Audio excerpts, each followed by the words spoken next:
Namaskaram, Bhagavad Gita, Chapter 6, Atma Samyama Yogam, Sloka 8. In this sloka, Lord Krishna says, the yogi who are satisfied by knowledge and discrimination and have conquered their senses remain undisturbed in all circumstances. They see everything, dirt, stones, and gold as the same. So, in this sloka, Lord Krishna explains the qualities of yogi. How yogi, following karma yoga and attaining at different elevation points. At each level of his elevation, what are all he attaining? How he is developing his qualities to become Atma Rodan. So he says here, one who has got that jnana, that is knowledge, and that knowledge becomes vijnana, jnana, vijnana. So he gets the knowledge, with the divine knowledge, he gets the knowledge about Atma. So Atma jnana. So when he is putting effort and when he is going up the ladder, that is in the process of karma yoga, he is attaining the divine knowledge, and when he in this process he controls his senses and he remains contented and he remains not perturbed by anything wherever he is, in whichever circumstances he is, he controls himself and he has a very controlled mind. And he looks at everything equal, whether it is stone or whether it is mud or whether it is diamond or gold. He looks at it equally. He is not giving or he is not getting attracted by diamond stone or whether it is gold or whether it is mud. So as far as he is concerned, everything is the same. So he is a yogi. So the yogi is above all the dualities, whether he is honored or dishonored, he remains the same. He is not getting upset or he is not getting excited when he is appreciated. So he is above all the dualities and he is trying to find out the Atma. So he is in that process and he realizes he is I am Atma, and that Atma is much superior than Degam. I am not Degam, I am Atma. So this is what the yogi realizes. So Lord Krishna explains this process of attaining the knowledge, this knowledge, Atma Jnanam. And yogi realizes that Atma does not undergo any change. Only the Degam, the body, undergoes the changes like youth or sickness or old age. So here we find when he realizes the Atma and Paramatma, that is, he attains Atma Sakshatkaram, he becomes Yuktan. So Yuktan, the yogi who goes through this process and he attains the Atma Sakshatkaram. So Atma Lokana is vision of nature of one's own self as transcending body and as characterized by knowledge as basic attribute. So you get the knowledge, that is a base, and on top of it you transcend the body. That is, you are not getting attached to body and you are not giving importance to body, and when you get into this process, when you realize that you are not the body, you go to find out, or you are taking effort to find out the nature of Atma. What is Atma? I am Atma. So Atma is self-illuminated. Atma is Anandamaya. Atma is knowledgeable. Atma is always happy. So this is what the Yuktan realizes. So what is needed here is the divine knowledge. So he goes in the divine path, he gets the divine knowledge, and based on the divine knowledge, he goes through the process that is yoga, and he absorbs God. He's absorbed the body and mind absorbed in God, and because of his mind is filled with God, he has no other thoughts. And with the thoughts of it, always he has the thoughts of God. He is getting detached to material world, and he thinks of only Atma and Paramatma. So he is called yogi, and this yogi attains Bhagavan. So Lord Krishna says all this in this sloka. So when how do we get into get divine knowledge? You learn from Guru. You listen to Guru, and you read scriptures and get the meaning of scriptures from Guru. So you are hearing and you are doing that manana, that is, you are contemplating on that, and you apply whatever you learned from the scriptures and Guru, you are applying it. So your wisdom is added up. So vijnana, you are realizing the Atma. So that wisdom takes you to realize Atma and Paramatma. So this is how you are going up the ladder. And you feel, because the Atma is illumined, it is self-illuminated. So naturally, the one who has got jnana and vijnana, he gets illuminated, that he gets that brightness by intellect. Intellect is brightened up because of this divine knowledge. And yogi always, he thinks of God. So he sees everything. So when he attains this stage, when his intellect gets illuminated, or when his intellect is guiding him, then at that stage onwards, yogi sees everything as part of God. Whatever he sees, it is only a manifestation of God. So he sees everything equally. This is what Bhagavan says. He sees everything, whether it is stone or whether it's a diamond, whether it's a mud, whatever he has in front of him, he sees everything as one.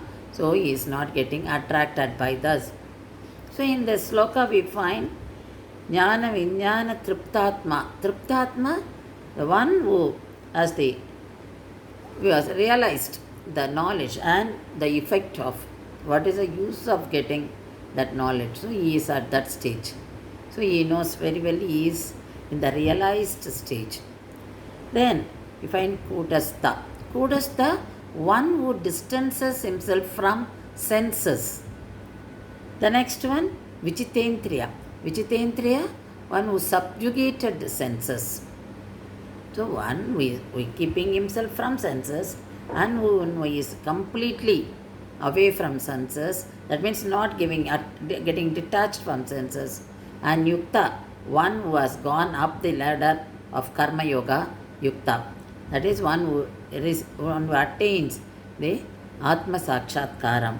Then we find Triptatma. Triptatma, one who has realized that the effect of this. What is the effect of divine knowledge? You see everything as same. So that, and you remain the same. You are not getting perturbed wherever you are. But the surrounding does not make any difference in you. Because you are completely absorbed in God. So nothing around us disturbs us. So wherever you are, the place does not bother you. So you are not affected by that, because you have a controlled mind and you have controlled your senses. So he is a yogi, and this yogi attains Paramatma. So beautifully at every stage, how a yogi attains different points of elevation is well explained, and at each level how is he referred. That is given by Lord Krishna. Bhagavan Krishna says everything about. So he is making how the wisdom is added to a person, how we get jnanam and vijnanam. Jnanam is already there, and vijnanam is adding more knowledge, that is divine knowledge, and he gets that controlled intellect. So the intellect is fed by the divine knowledge. He has a controlled mind, controlled senses, and is very contented with that. He is reaching the uppermost step in the ladder, which was explained by Lord Krishna, Bhagavan Krishna, in the earlier slokas. So here we find the Atma, the Swarupam of Atma, the original quality of Atma. Atma is self-eliminated, Atma remains happy always, and Atma is knowledgeable. So, and it only changes the body. That is depending on the karma. So, Atma never undergoes change. It is like gold. The gold is used for making different types of ornaments. And whenever you convert bangle into a ring, or ring into something else, chain or whatever it is, only the shape and design of the ornament changes, but the quality, the original quality of gold remains the same. So Atma is also like that. So the Atma remains same always. That the qualities of Atma, self-illuminated, then knowledgeable and happy. So that, but when we do not have control over mind and senses, we keep doing the karma, and karma keeps bringing the karmic reaction, and that Atma keeps getting birth and death and getting different bodies. So Atma is like the gold. So the qualities of gold remains the same even when it's converted to different types of ornaments. So yogi understands this, the qualities, the swarupam of Atma. And such people always keep God, Bhagavan in their mind. They always, in remembrance of Bhagavan, they always hear the Leelas about Bhagavan, they always chant namas of Bhagavan. So they everything, whatever they do, it is an offering to Bhagavan, and whatever karma they do, it is for the pleasure of Bhagavan. So here, Vibhishnan, Kumbhakarnan and Ravanan, they decided to do meditation. That is penance. They were very sure that would take longer time, and they wanted undisturbed atmosphere. And their sister Suparnaga was guarding, and she was controlling the surrounding and supervising with other anyone coming and disturbing them. And they started. Indra came to know about it, and Indra played many tricks to disturb them, because he was afraid that they would, if they impress the demigods, they would get the boons. So he was, because he was always scared of his possession. So he was afraid, and he gave we made many tricks to disturb them, but nothing was done, because Ravana was very careful. Ravana knew that Indra would come and disturb. So he told his sister also, and they continued their meditation, and they did it. And Brahma was very much impressed. So Brahma asked Ravana, yes, I am very much impressed by your meditation. You tell me, what do you want?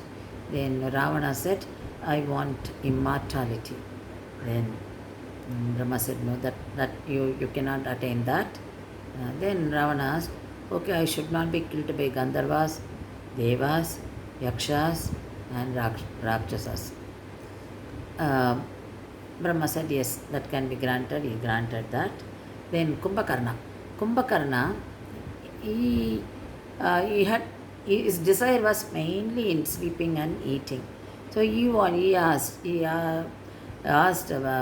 Brahma to get him the desires in eating and sleeping to be multiplied. Yes, that was granted. Then he asked Vibhishna. Then Vibhishna said, I want a person to be a righteous person, and I should not be swayed from dharma, the path of dharma. So please bless me to follow only dharma always in any circumstances. Then Brahma was very much impressed by the way he prayed. He said, you are already a righteous person, so you have that, and I will grant you that you will be immoral. So I am granting that immortality to you. So this shows how true Karma Yogi was Vibhishna. He didn't expect any results from that, and he wanted only the good qualities. He wanted only to be in remembrance of God. He wanted only the path of Dharma. So he was a true Karma Yogi, and Brahma was very much pleased, and he blessed him with immortality. Whereas here, Kumbhakarnan, you find tamas guna was more. Vibhishna, he had more of sattvic guna. That is why he asked that. He asked only the positive thing. Whereas Kumbhakarna, since he had more of tamas, he asked only the temporary pleasure, that is eating and sleeping. Ravana, rajas guna. So he asked for only the long living, and he asked for only the material, the wish related to the material, wish related to the body. He wanted to live for longer time. So this is what we learn from this, how Brahma was impressed by Vibhishna, because Vibhishna asked only the path of Dharma, so Satvikam. And he didn't expect anything from that. The other two expected. So how gunas played main role. Because of the gunas only, each one wanted a different thing from Brahma. So this is what we learn here, how tamas guna made Kumbhakarnan to ask for the temporary pleasure, and rajas guna, that Ravana wanted that pleasure regarding the body, but Satvik guna, Vibhishna asked something eternal. So when we read Bhagavad Gita slokas, the kings who lived by that are given in the Puranas. So when we learn about Vibhishna, we are impressed by the way he lived. So it is a good impression for us, and that makes us go in that way. And what is not to be done also we learn from Kumbhakarna. So our scriptures give us that Vijnana, so divine knowledge, which take us in the right path, which make us a person of righteousness. There is a Pasuram here, Pasuram by Nammalvar. Kannul nindru agalan கருத்தின் கண் பெரியன் எண்ணில் நுண்பொருள் ஏழிசையின் சுவைத்தானே வண்ணனல் மணி மாடங்கள் சூழ்த்திருப்பேரான் தின்னம் என் மனத்துள் புகுந்தான் செறிந்து இன்றே. In this Pasuram, Nammalvar says, Kannul nindru agalan, Bhagavan is in my eyes. I am not able to remove him from this. It's still there. When we go to temple, we also say, no, I still have that image of Bhagavan in my eyes. So this is what Nammalvar says here. And he says, he is in every atom. It may be very small, but he is Sarvavyapi, he is in everything. And he is the taste of all the sounds. Then he is we relish, we enjoy God, we see everything as God, and we see God in everything, and we enjoy seeing Him in everything. That's what He's saying. And He lives in my heart. He has filled my heart. He is in my heart. So let us surrender to Him, and He will show us good path. And our mind is the basic cause for doing all bad karma. If we become if we keep God in our Bhagavan in our mind, then we will not be attracted by any other material objects. And he says, we will make mind listen to us instead of we go after them. Because if we listen to mind, then mind will take us only to the temporary pleasures, and mind will take us to all wrong path. So let's not do that. Let's not see what should not be seen. Let's not hear what should not be heard. And let's not add a pava, the karma which brings both pavam and punyam. Let's not have all this. Once we control our mind will be focusing only on God. So let's take refuge at the lotus feet of God and go in the right path. And let us be a karma yogi and attain Atma Sakshatkara. So everything is ready. Now Alvars have given us Pasuram, and Bhagavan gave us Gita Upadesham. So everything is ready, and we have got body, mind and intellect. Let us make them pure and follow the path shown by the Alvars and by Bhagavan Krishna. So our life will be very peaceful. So there's one more Pasuram by Tirumangai Alvar. This is found in Tiruvelu Kuttarikai. In this he is praising the God, how you won Ravana, and how you helped Indra to get back his kingdom, how you measured with your feet the 3 feet of land, and you came as a man who gets the arms, and you helped Gajendra, and how you killed the crocodile with your discus. And he is talking about, he is singing about the divine qualities, the Kalyana Gunam of Bhagavan. And he says, the people, the Chandor, the Andanar, they all worship you.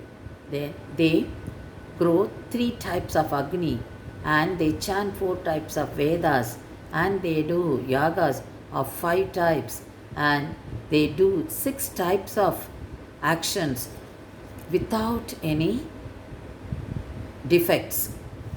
And such people concentrate, they go only in Karma Yoga, and they worship only you, and they do not use their sense organs in the through the right mind. They do not use them for the wrong things. So they do not go through the wrong path, and they control them beautifully, and they control their mind, body, intellect, agangaram, everything. And they do not fix their mind in rajas and tamas, only in satvigam.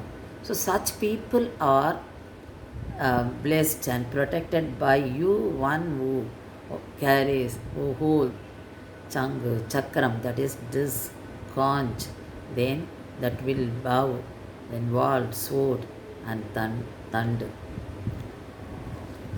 He says how Karma Yogis are in this, how they have faith in God, how they they show their devotion to God, and how God loves them and comes and helps them when they are in need.